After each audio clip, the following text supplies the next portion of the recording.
Welcome to the Bad Tutors Podcast. If you're here for the newest up-to-date and accurate information on the nerdy topics that are near and dear to your heart, well, let me tell you, you ended up in the wrong place. Here, we are all about hot takes and grandiose displays of misinformation. So stick along for the ride, and you might just blow a blood vessel or two. This week, Tyler has been moving, so that means you're stuck with me. I finally get to talk about something that he really doesn't want to hear about. Fallout. Long have Tyler and I debated which Bethesda IP is the best, The Elder Scrolls, or Fallout, or Starfield. Just kidding, not Starfield. And he just isn't all that interested in Fallout. Now, I won't make any claims about his views on the subject without him here to defend them or tell me that I am misrepresenting what he has said. So instead, I'll just say that he's wrong about all of them and I'm right. Any rebuttals, friend? Didn't think so. Also, Fallout doesn't have elves, so that's a plus. But regardless of all that, the Fallout show just came out, and I know that there are a ton of people who are just getting to know the franchise now through watching this Amazon original show and probably not playing any of the other games in the past or necessarily even having plans to in the future. And while I don't think that from what I've seen, you need to have played the games to really know what's going on in the show or like get a higher level of understanding about it, I think they're doing a great job of making the world pretty clear and pretty accessible to the average viewer. They're still throwing in little references of things that people that did play the games can appreciate, but if nothing else, us gamers like to feel superior about something. And I want to talk about the Great War. And we see this in the opening of the TV show a little bit. And I want to explain what it is, how it happened, and kind of the setup for the world of the Fallout series so that anyone listening to this can just have that little leg up on knowing what is going on and you can feel superior next time you're talking about the latest episode of the Fallout TV show around that irradiated water cooler that we love so much. So I want to start with the absolute basics of the Fallout world. And before we get into anything about the wars that led to where we are in the series now, it's kind of important to establish, like we have on other episodes, just what the world is. Now, in simple terms, the Fallout universe is an alternate history of our real life modern day world where things never really advanced past the aesthetics of the atomic age. TV dinners, green lawns, your classic apple pie Americana. Especially in the way that we depleted all of our natural resources and went to war with China over them. Thank God nothing like that would ever happen. These shortages did, of course, lead to a multiple decade long war between the two superpowers and some aliens, but those aren't important right now. The biggest difference between our world and theirs, besides the irradiated wasteland brought about by hundreds of thermonuclear bombs, is the vaults. The classic, one of the most iconic parts of any Fallout game. I personally have a Vault 56 tattoo on my shoulder. Uh, I'll get into what 56 is in a little bit. But these vaults were established mainly by a company called Vault Tech when they won a government contract to execute the plan Project Safe House. These vaults were a creation out of the pure goodness of Vault Tech's capitalist hearts. Wait, sorry, I misread that. Out of corporate greed and evilness. Yeah, that one makes way more sense. The next statement here is very possibly a spoiler for the TV show, so if you happen to be listening to this without playing any of the games and don't want a possible spoiler, I haven't finished the show myself, but I have a feeling we're going to find out a little bit about what I'm going to talk about here. Maybe skip ahead.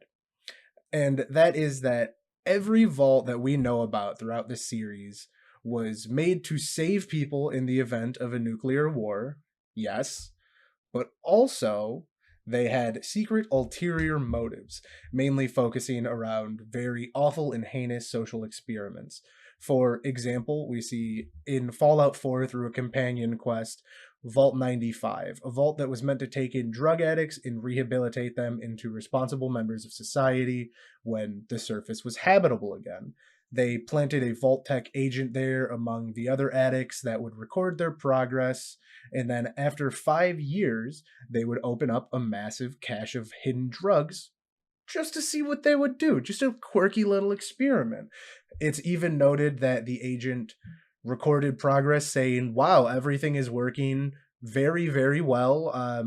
There's still issues, there's still withdrawal and some anger and things among many of the different addicts, but overall, it looks like a complete removal of the controlled substances will help and kind of fix all of the issues that they have. This has been very successful.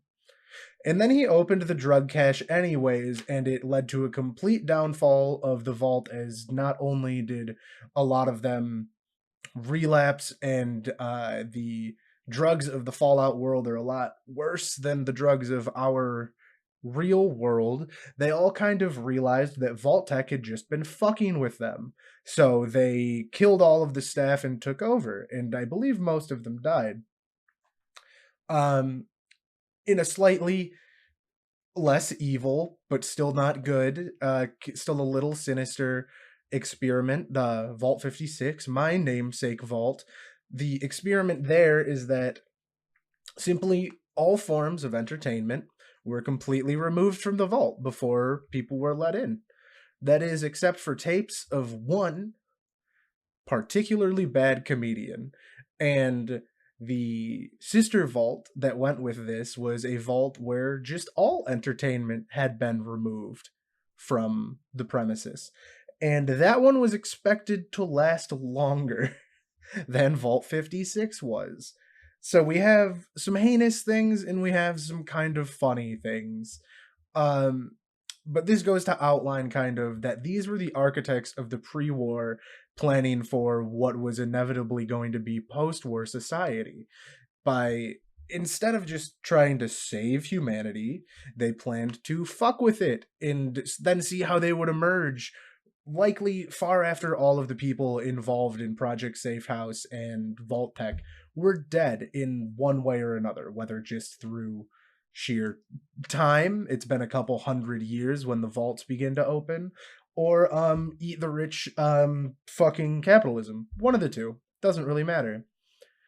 Now, this, of course, is not all of the information that one would need to have a full working understanding about everything in the world of the Fallout series, but I think it gives what is a good framework for the understanding of the type of content and the kind of mentalities we have going into the series. Although it is more frequently kind of a comedic and over the top satire than it is just a dark and depressing series once you look past, you know, the nuclear winter, the feral ghouls trying to eat you, the raiders, the super mutants, the racist, xenophobic, hyper military, the slavers. Oh, and the Illuminati. God, we really talk about the Illuminati a lot on this podcast for some reason. But yeah, once you make it past all of those, there's some really fun stuff to engage with. But without digging myself even further into this hole, I will get into the background of the Great War, which put the world of Fallout where we see it today in all of its different iterations. When speaking about the Great War, as we know in our real modern times, any war does not just spring out of nowhere, and this holds true in Todd Howard's creations as well. So, prefacing the Great War, we find the Sino American War, which was starting with a near complete depletion of oil in the world. Cars started to be used less and less as the remaining supplies of oil were needed for far more important things.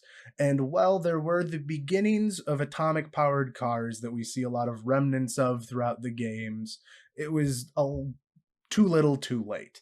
with a lot of other issues arising in the world, the American government did what it does best. It came together to help its people fight through this. Damn, sorry, wrong notes again. I don't know how that keeps happening. It was communism. They blamed communism, like always. It's the only thing we know how to do.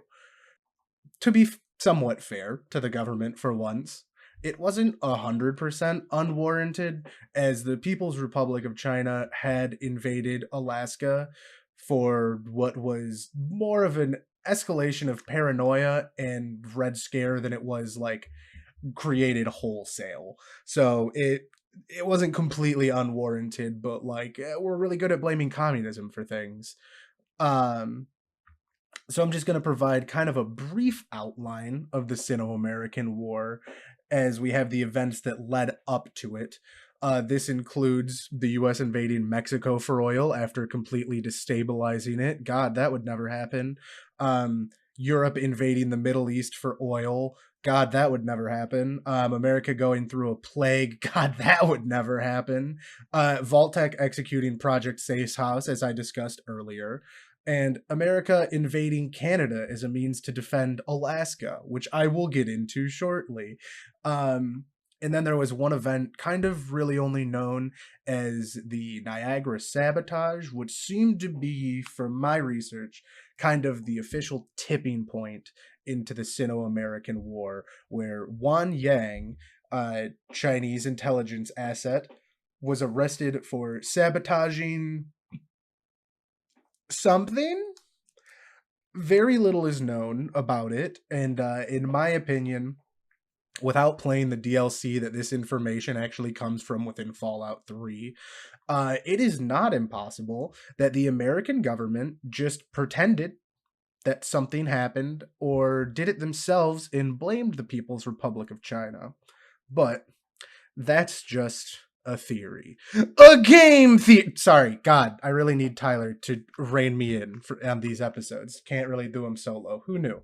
Um, all of these events were occurring between 2051 and 2062, with the bulk of the war picking up after 2066 when the Chinese forces officially invaded Alaska and took control of all of the Alaskan oil production and stockpiles. From here, we see the American government strong arm Canada into letting them have military access and kind of just take a majority of their resources until Canada finally had enough and beat the American forces back. God damn these notes. I don't know how this keeps happening. They were annexed, obviously, by the vastly superior American military forces, because of course they were. And it took about 10 years, but eventually Canada quietly became part of America through many riots and revolts being put down and being continuously present throughout the rest of the war as well. During this time, we also see the first versions of power armor that I would say is one of the more iconic things that the Fallout series is known for. These were originally introduced by American forces to combat the Chinese forces in Alaska. From 2068 to 2073, we see the further escalation of the war, with America attempting to invade China in many points throughout the whole continent, as well as holding and pushing back and forth for ground on the Alaskan front, while pouring absolutely copious amounts of resources into a project known as Liberty Prime, a massive fuck-off robot that was meant to establish complete dominance in the Alaskan front. But in typical American fashion, this went absolutely nowhere and wasted absurd amounts of resources that could have been put into other war efforts. The fuck? These notes are so off. That's not how the US military develops new things. Let me check my notes again. Oh no. No. Sorry. They were correct that time. The U.S. government has never wasted copious amounts of time, money, and resources into ridiculous projects that went absolutely nowhere. I don't know where you'd get that idea. Um, Anyways, the war raged for about another 10 years as both sides exhausted almost all of their remaining resources. The the revolts and riots happening on both sides of the war as average people were suffering with no apparent gain or end of the war in sight. And seeing this end coming, a key group of officials, including the US president, retreated to an oil rig to avoid the inevitable nuclear strikes from China that they had anticipated. This group was, throughout this whole time, and especially now, known as the Enclave, a very important faction within the world of Fallout, but not super relevant in the telling of this story. These are the ones that I referred to as the Fallout Illuminati a couple minutes ago. Now, this finally leads us to the overall topic and the main setting that sets up the entirety of the Fallout series, the Great War. With nearly 2 decades of lead up, the world was ended in less than 2 hours, as both the US and Chinese governments committed mutually assured destruction.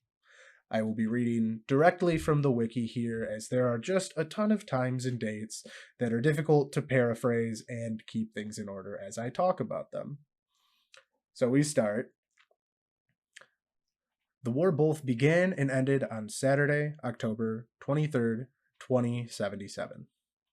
Unknown submersible objects were sighted at 0003 EST off the coast of California by United States Pacific Fleet. At 3:37 EST, a squadron of high-altitude bombers were sighted off the Bering Strait and believed to be Chinese. At least one Chinese stealth submarine, the Yangtze, moved close to the American East Coast, launching all warheads, save for one, due to a malfunction. 6 hours later, at 9:13 EST, the integrated operational nuclear detection system detected the first 4 missile launches at the United States went into DEFCON 2. 4 minutes later, NORAD confirmation sealed the fate of the world. At 9:26 EST, the president ordered a retaliatory strike according to the scenario MX-CN91. Nuclear bombs hit Pennsylvania and New York at 9:42 EST, followed by the West Coast immediately after this. The bombs continued to drop, and 5 minutes later, at 9:47 EST, Washington, D.C. was hit, and most American facilities went offline. The nuclear exchange continued for 2 hours. Both China and the United States suffered catastrophic losses. So, in that 2 paragraphs, we get the entire setup for what our favorite Fallout games and TV show are taking place in. The world is irradiated and awful. Vault dwellers hide away until surface level radiation dies down enough for them to hopefully restart and save America. Animals and humans can be found heavily mutated and irradiated from both the radiation itself and the forced evolutionary virus, or FEV, another very big plot point within the Fallout world, but not necessarily within the scheme of the Great War itself. Irradiated humans can be found as ghouls who can simply be humans with some real fucked up skin, but they will likely eventually succumb to the radiation that plagues them and go feral, attacking anything near them in a rather zombie-like fashion.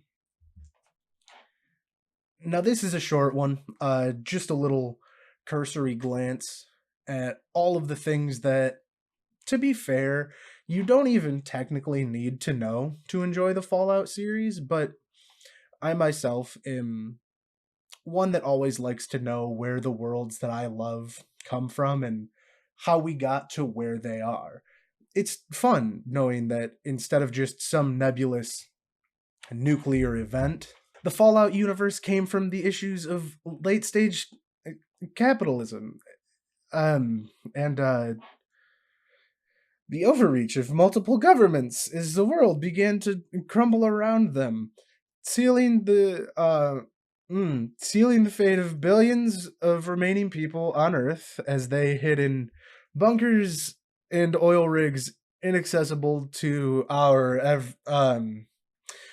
everyday person. Thank God, nothing like that would ever happen. Huh. I've I'm I've been Ian, and we hope you have a great Fallout week, a great weekend, day. God, whenever you happen to be listening to this episode, and we hope you have the ability to tune in next time. And next time we are going to be talking about gambling addiction. Fuck, I mean Balatro. Quick, play me out, Brian. Did I just make ska again? You spend your life living in a vault and your mind begins to crack. And when you get outside, there's nothing to welcome you back. She found me passed out in a rundown shack with a nuka buzz in my hand. She picked me up as she slapped my face and said, "Come on, let's start a band." She said, "Start the music, pick up loot, get off your ass. If you don't feel the brotherhood of steel, join the brotherhood